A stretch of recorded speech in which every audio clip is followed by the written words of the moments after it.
We are talking about one of the most important topics on the planet.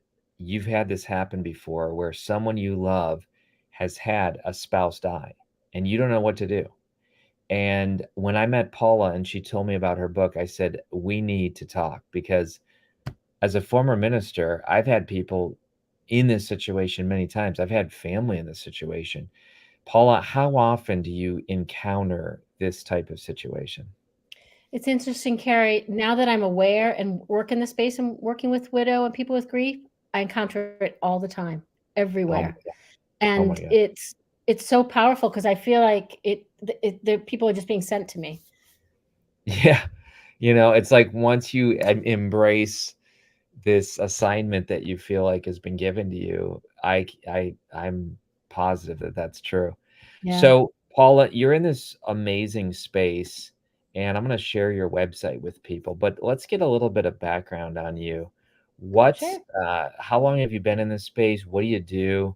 Let's hear a little bit about WH Cornerstone and some other things as well. Sure. So we are financial advisors and we work with widows. So I've been in the business probably getting close to 25 years now. The business has been around more like 30. I work with my husband and we really enjoyed supporting widows. Growing up, Mm. my grandmother Mary was widowed at the age of 50.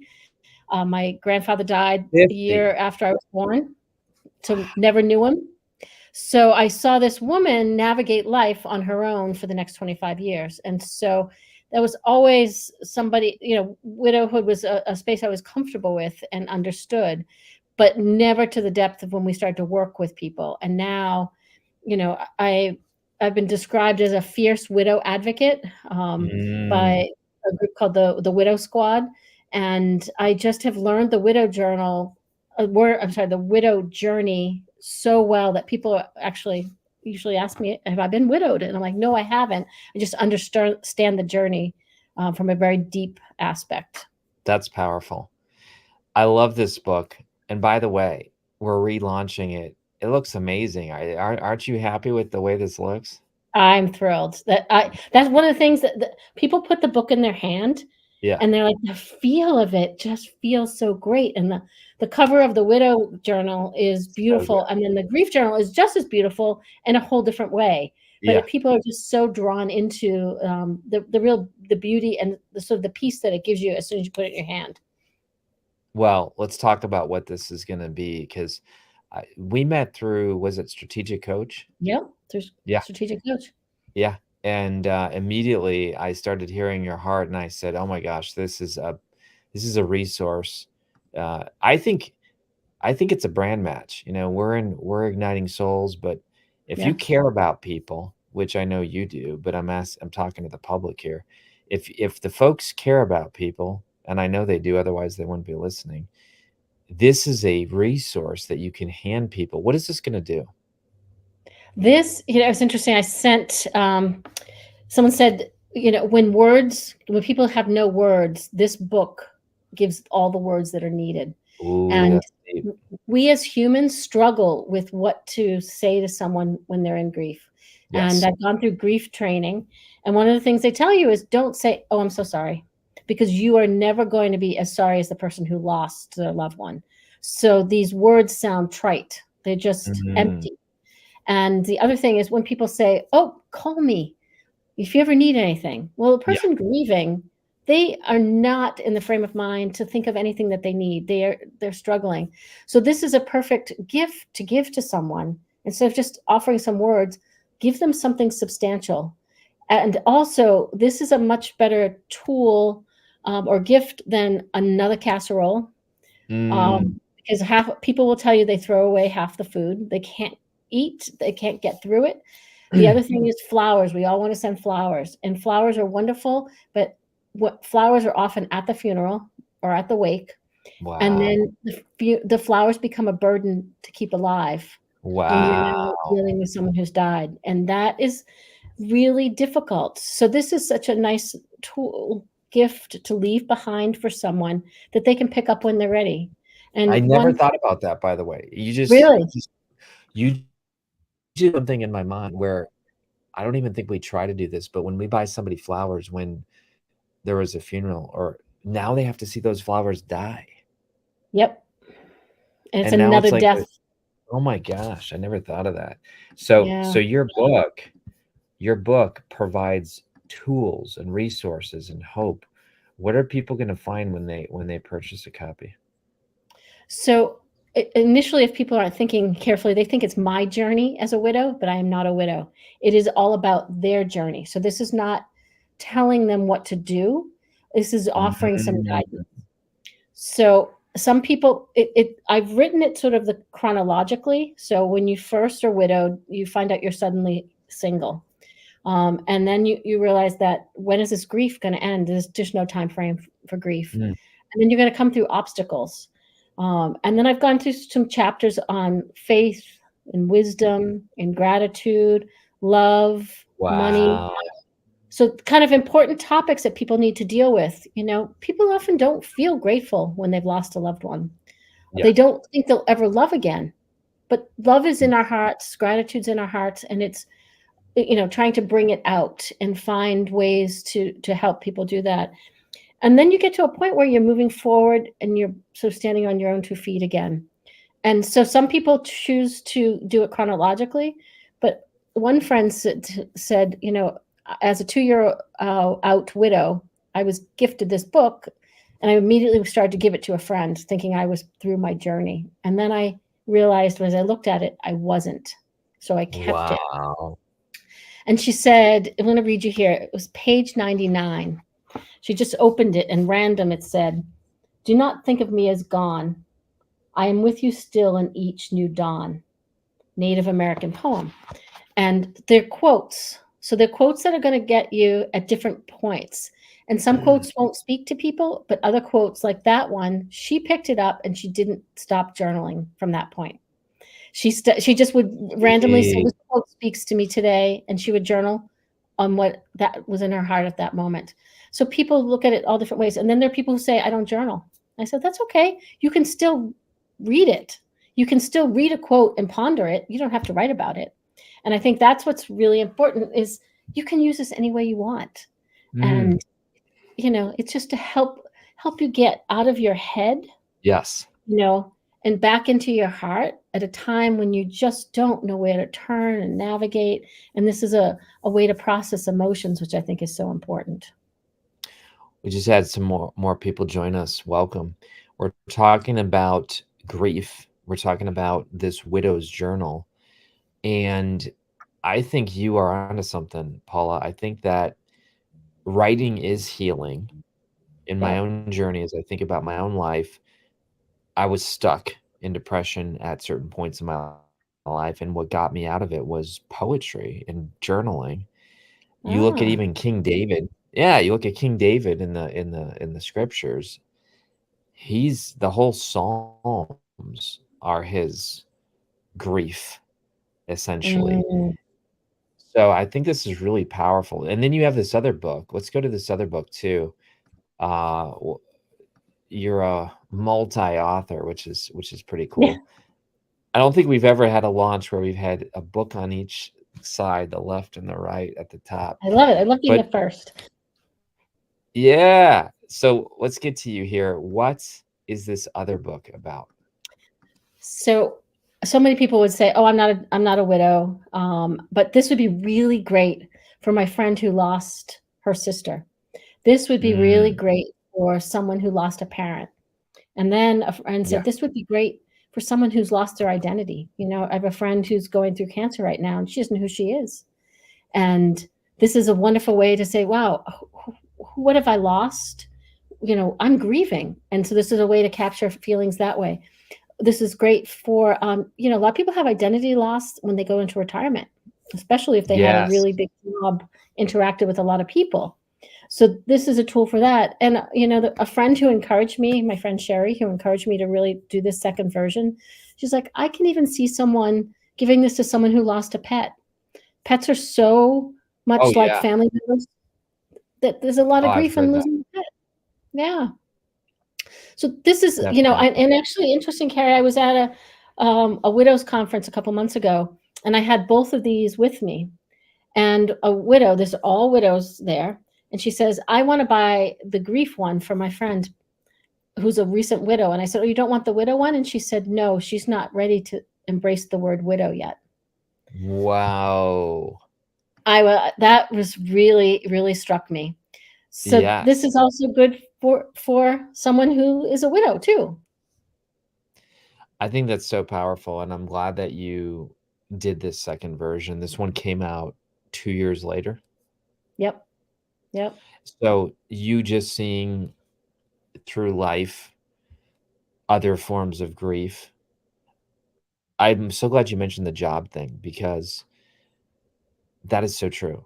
Yeah. Especially, I'm not gonna say just with men, but I know guys that I think the lifespan of men in particular after retirement goes down like fast Yes. because a lot of them haven't had their, like you said, their identity in things other than their work. Yep. And I think one of the big things about retirement is you need to be retiring to something, not just from something. And the Mm, people that retire just from something, can't wait to get to that, finish line, they're the ones that struggle the most. Those who have purpose, a new hobby, they're the ones that they kind of slide right in and keep going and just down a different lane. that's true. Wow. So Yeah. what do you hope? I mean, besides people getting copies for I think it's I mean, I see the GoFundMe on my Facebook where somebody says, My friend wasn't even planning on it. They were healthy, and then this person lost their husband. I mean, Yeah. we see these, and yeah, the GoFundMe is nice, and you know, $25 or whatever. But what if you were able to buy a journal and give this Yeah. person something much more? I think that's a great point. Again, my friend Sherry, who encouraged me on this one, she said, I just bought 10 copies of this because I'm not going to send a sympathy card anymore. I'm going to send this journal when someone passes away because Wow. it's a bigger statement. And you're right. The GoFundMe's, as much as I think they're very important, I think in our society, just writing, I'll just say write the check, drop it on my credit card. I'm done. I'm Yeah, absolved of future support of this person. I've done my part. yeah, And, in reality, their grief is just beginning. And that contribution, you're right, is helpful. But something like this is going to be around for a long time. And my friend Judy, she said there were days that she couldn't even pick this up. It was just too much. mm, And then there were days that she said it was an absolute godsend that I could pick it up and move forward with this. So, another friend who lost her son, kind of that prime of the life, just said, you offered us something where no words could help, but now we yes. have this lasting book to help us each day. And I think that's where you're remembering, it's something that lasts. And after the funeral, people pack up. They go back to their lives when the people in grief are just Right. beginning to figure it out. Yeah, nobody wants to be non-empathetic. Right. We all wanna give, we don't know how, and you're right. Thoughts and in fact, even our society has kind of a joke, not it's not really a funny joke, but, you know, they say, "We need something more than thoughts and prayers are with you." Yeah. And this book is a journal, it's a tool. What in I know you shared what inspired you was the family member who passed. I think at 50, oh my gosh, I'm like 3 years away from Yeah. that. Um, but we don't know what's gonna happen, many times. So, let's talk about your business for a moment. Sure. How does the business integrate? So where we're really good as we do curveball life planning. So helping people, preferably before a curveball hits their life, so that they're prepared. That means getting their affairs in order, getting, estate plans done, making sure everything's titled properly, that they're well funded. Because, when a spouse passes away, especially for women, their standard of living drops dramatically.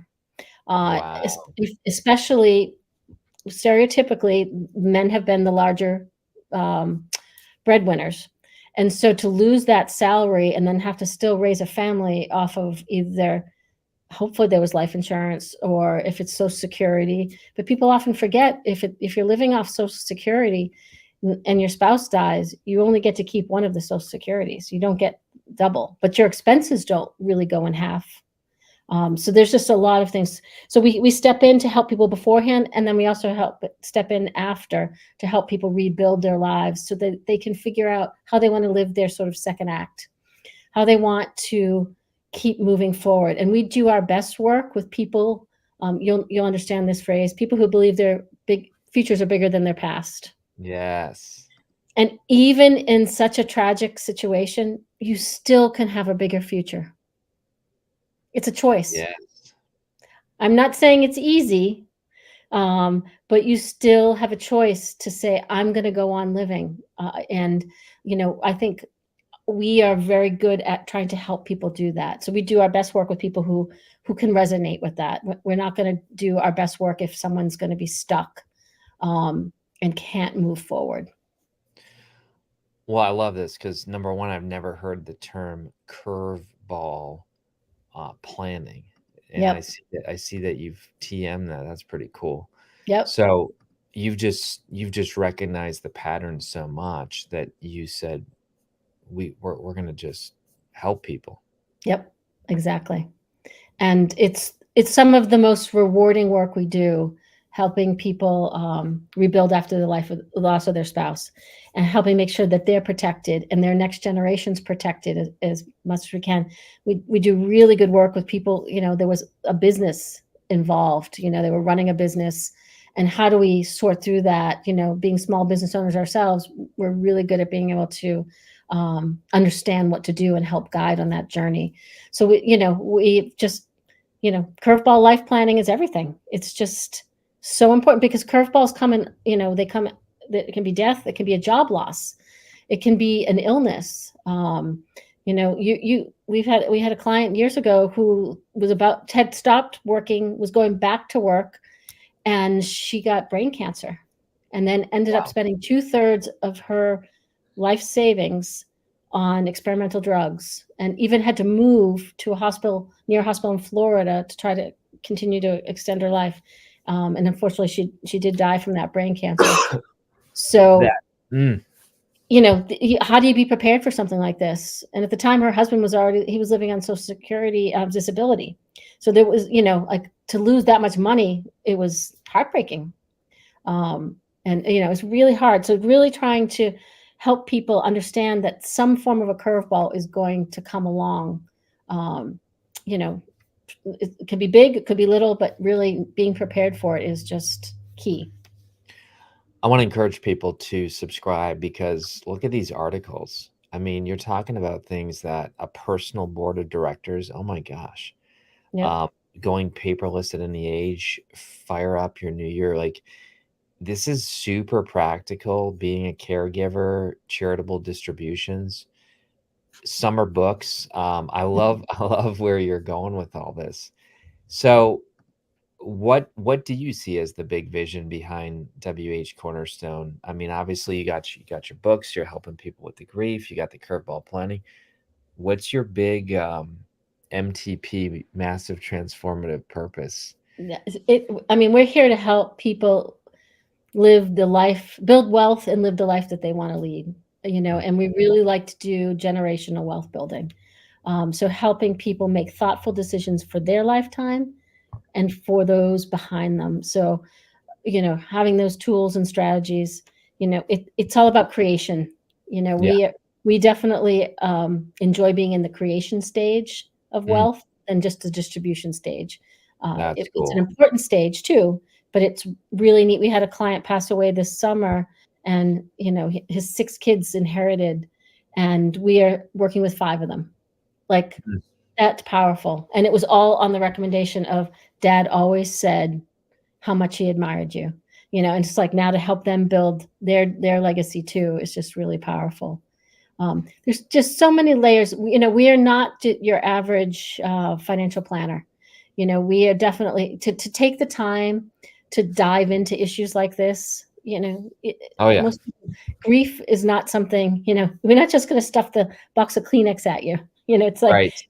we're gonna talk. We're gonna help you through. We're there for the good days, the not so good days, and being there to support and sort of figure things out. And my spouse and partner Bill, he wrote a book on helping your spouse inherit your IRA. So we've got the technical Ooh. side, we've got the emotional side, and I think we both have high levels of EQ, emotional Yes. Emotional intelligence, yes. which is really key. That And is go ahead. what I like about this too. I've seen people pass. There's almost this martyr card that I see people play. You kind of reminded me about this about 5 minutes ago. I feel like the spouse who passed on doesn't want the spouse remaining to suffer and have a smaller future and say, well, I'm going to give up on life too. I mean, how tragic is that? You don't get any extra credit by walking around and being stuck in your grief. Now, I'm not saying just get over it. I'm not saying that. Grief is normal. Grief is natural. But some people, and you can probably attest to this, some people never move through the grief. And Absolutely. it's like they've died. What do you Yeah. think about that? I think that is a very common thing. It is a very sad situation to see because it is like someone who's a walking dead. They're Wow. there, they're existing, but they just can't enjoy life. Mm. And you see the broken heart syndrome, maybe two 85-year-olds, like my two Yeah. in-laws passed away a week apart from each other. People say, oh, they must have died of a broken heart. They were 89. That's very different. But when you Yeah. have someone who's in their 50s, I always say life is meant for the living. You're meant to go on. And if you had a spouse that didn't want you to do that, maybe you didn't have a healthy marriage, Yeah. Actually, this was kind of neat. I was talking to a friend yesterday, and her mother-in-law passed away about a year ago. Father-in-law came for Thanksgiving, and he's in his 80s, and he's found someone. And he said, I never thought this would happen, but he's so excited. And I think this is exciting because we're meant to be coupled. We're meant to have close relationships. And I think it's healthy. And it doesn't mean this person replaces your loved one. They're an Right. and. It's not an or, it's an and. And our hearts are big enough to love just in different ways, different people. You'll never replace the love of your life, but you can go on and you can keep living. Yeah. And one of the we did a webinar last year, which was that New Year, New You with this woman, Barbara Kenyon, and she's been widowed twice. And Barbara announced 2 weekends ago she just got married again. And she was widowed about a year and a half ago, but she's a widow coach, and she's also a widow dating coach. And she said, I want to love. And she got married again, and she's thrilled, and she's trying to show people how to do that. And I think that's really important when you have role models like that. It's a very edgy topic because, there is this loyalty, disloyalty, but again, I feel that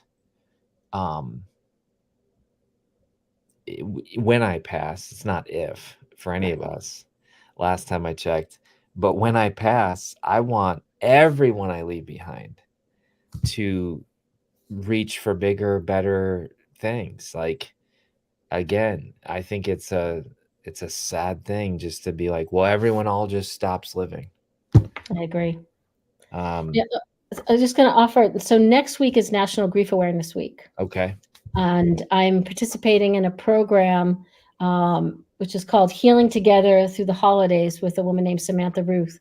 And I just participated in a holiday was it Holiday Hope Summit with the Widow Squad. And so there are people out there who are offering tools to help people get through grief, especially the holidays. Tough time. Oh yeah. Absolutely tough time, especially if it's a first. Actually, sometimes the second is harder than the first. But having these tools are so important. So they're out there. You also have to kind of push yourself to take advantage of them. Well, I'm going to encourage people, like you said, the holidays are coming. Yep. This is a gift that is much, I'm going to say it, it's much more important than a sweater. Yeah. Nothing wrong with a sweater, but my guess is people probably already have 5 of them. And this is something that's actually going to move someone toward healing. I think, Paula, that people want to get in touch with you. I think they'll want to subscribe to your articles. Yeah. And we'll put the link in. In fact, I'm going to grab the link right now and put that in there because some of your articles got me thinking. I'm pretty interested. And I just think it's amazing that you've decided to dedicate some of your life to this. There's the website right there. We're putting it all over the place here. Thank you. But I would ask you one more time for people who just jumped in. What was the motivation again? Was it your grandmother, you said? So it was my grandmother Mary, but there was another piece to it. I was actually at a Jack Canfield Breakthrough to Success program, and the idea just kept coming. I want to have a book. I want to have a book. And when I started to think about it, I was collecting quotes, inspirational quotes. I've been to Tony Robbins programs. Tony's great with quotes, Jack. And then I just started to realize, like, I had a lot of quotes, and I just started to say, wait a minute, I'm going to start organizing these in chapters. Wow. And then from there, it just kind of came together, and it was really magical. And it's like there's no greater thrill to be able to give this to someone in grief. Yes. It's just like, I want to get this in the hands of everyone because I know it has an impact to, like you said, move people through grief. Yes. And it is much more powerful than a sweater, than a fruit cake at the holidays.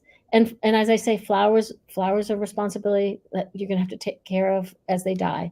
And that's really not what you want to offer someone at this time of someone having died. That's right. Rise up a grief journal, rise up a widow's journal. Get them both. Like Paula said, I know people very close to me whose pet is very significant. Like you said, a family member. And to get them a journal like this is super powerful. Work when you transition and leave a job. We've mentioned that. Family members. Life is full, just like the Birds, I think was the song, but a time to weep, a time to laugh, a time to bury, a time to die. Ecclesiastes. Yeah. And we're not a good society where we do that well. No. We kind of hide it. So I'm glad that you're bringing this super significant issue out into the light. When things are out into the light, we can deal with it and heal. So Paula, thank you so much. It's been an honor to be with you today. Thank you, Kary. I'm thrilled for the opportunity, and thanks for helping get this message out to the world. And I feel good because now I have a tool that I can send people. And so folks, do that as well. Like she said, she had somebody buy 10 and they are loaded and ready to go. Thanks so much. Have a great day, everybody. Thank you.